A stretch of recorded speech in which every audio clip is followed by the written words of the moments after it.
Welcome back to my channel.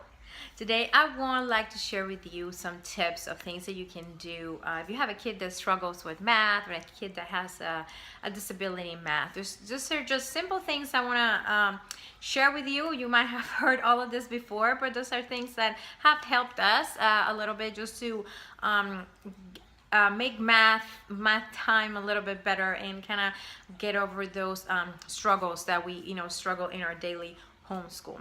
Okay, so just want to share 5 things with you all that might be helpful for you if you have a kid that struggles with math or you have a kid that struggles with that has a math disability.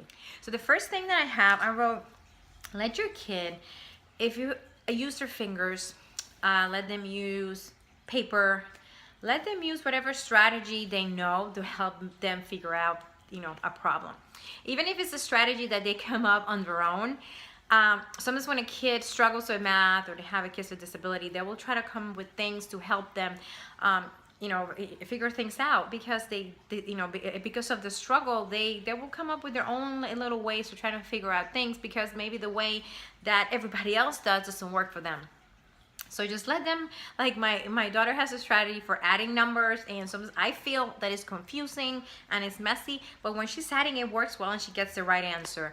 So let your kids do what works for them, okay? Don't try to change the things that they're doing. If they cut on their fingers, if they need to write things out on paper or use graph paper, or any strategy that might be helpful for them, even if it's something they came up on their own.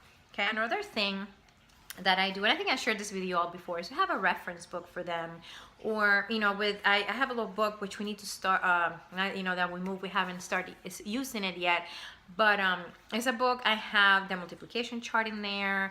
I have different measures, of units of measurements in there, if you just don't remember. I have we started doing I have a Roman numeral sheet for her. We started doing Roman numerals with her math, and she forgets, so I let her use that sheet to do her assignment. And I think the more, even if they're looking at it, the more they do it, they're gonna remember it and start to memorize it, because they're using it over and over. So make a little reference book, put posters around your room, with words that will help them with their word problems or anything like that. Anything that's going to help them, okay? Like a little book, you can do posters, anything like that that will help your child to be successful in math. A different thing, use manipulatives for anything. You need to use Legos, you need to use counting bears, whatever it is going to help your child. Even if your child is a bit older and you think they might not need manipulatives, even if they think they might not need manipulatives, that it might be something that's going to help them with their math, okay? So check around, go online. There are tons of things that you can use.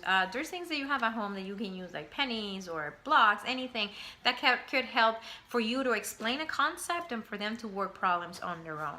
Another thing, this is more for parents, to be patient with your children. That's one of the things that I struggle the most. When you have a child that struggles with a disability in math, with any type of thing, sometimes you get get frustrated. We're human, and as parents, we get frustrated because sometimes we don't understand why they're not getting the thing that we understand. We understand it completely. Why they're not getting it the way we are getting it.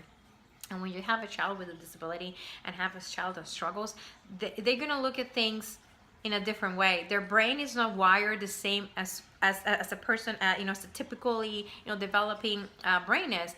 So they're gonna struggle. They're gonna see things different. They're not gonna see the things the same way as you do. So make sure that you're patient with them and try and I struggle with this daily. So I'm not saying I am patient and I'm telling you what to do. No, I need to work on this. As a mom and as a teacher. So just be patient with your children. Know that their brain works different than yours. So you need to be patient and try to find different things to work for them. Okay, I'm not an expert in this. And even as a special education teacher, I struggle with this. I struggle with finding things to do with her and things that I might work for some kids that I worked before and it doesn't work for her. So it's a struggle. It's a daily struggle. And we just have to be patient with yourself and patient with your child. And the last thing, ask for help if you need to. if you are a homeschool parent and you are at the last and the end of your rope with math and you don't know what to do, ask for help. Find somebody to work with your kid.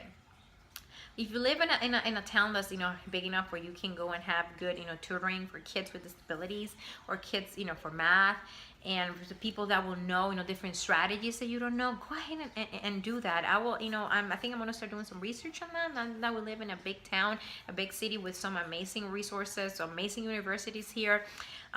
So may there be some people that might be able to help my daughter with her math. If you homeschool, you can change a way that finding a way so somebody else will help you is take the pressure of you teaching your child and find a different a curriculum. We started working on an online math curriculum and it's working. It has taken that pressure off me. For teaching her. I'm still there and I help her and we have to do lessons over, I do that with them, and I will have a review and I will talk about later about what I'm using. But that it helps so much just to have somebody else's perspective in there. It might help your kids. So find help, or if you're homeschool, change the curriculum.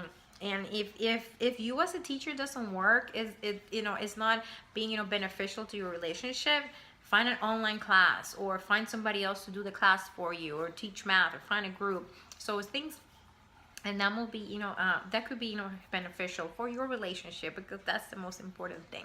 Okay. So if you have any questions, you have any tips, if you have a kid with a disability in math, or a kid that struggles in math, and you have any other tips that you would like to share them below. These are just simple things. I didn't share anything with you, anything big or anything out of this world. It's just things that are simple, things that help us and help me as a parent, help my child with a disability in math. Okay, so thank you so much for watching. If you're a new viewer, make sure you subscribe to my channel if you haven't done so yet, and make sure you hit that notification bell so you don't miss any of my homeschooling videos. I love to make videos like this to help parents with the simple things that you can do at home with your children, even if you're homeschool or not. So I hope this video is helpful. We'll see you all really soon. Bye.